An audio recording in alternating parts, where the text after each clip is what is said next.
O governo afirma uma declaração de intenção que o FCCA caminha a transferir um candidato de casa para a fundação. O gabinete quer seguir invertido em desenvolvimento de vivenda e para assim essa que tamara a FCCA como um sócio de confiança. O governo mesmo que nós ahasi algum ano passado no momento que nós transferi algum caso de pueblo que ainda está caibo de propriedade do governo que nós transferi isso aqui não para FCCA tempo aí trata de Joana Morto, Yara e Posquito três de área não residencial que tem condição hopi malo e nós é importante para por invertir em desenvolvimento e renovação de área na aqui e assim na aqui mas principal que o governo tem em desenvolvimento de vivenda na Aruba que a FCCA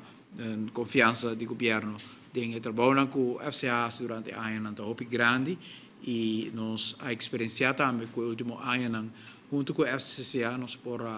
se hopi trabalho para começar a invertir em renovação de bairro que está existindo hopi anos e também em ampliação de facilidade que o bairro está oferecendo. E junto com a FCCA também nós apoiamos como meta que para anos que está vindo nós queremos construir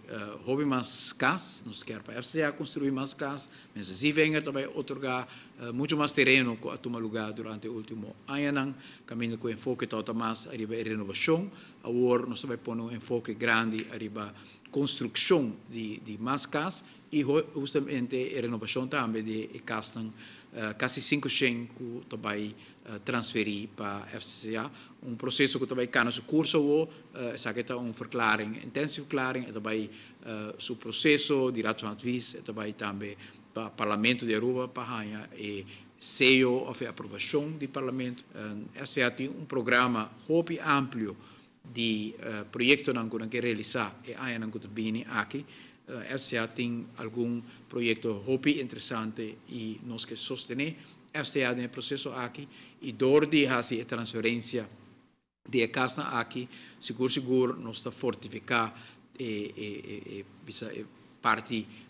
de balança também financeiro de FCCA que está ajudando também sobre o mercado internacional para por financiar o projeto sumamente importante social aqui.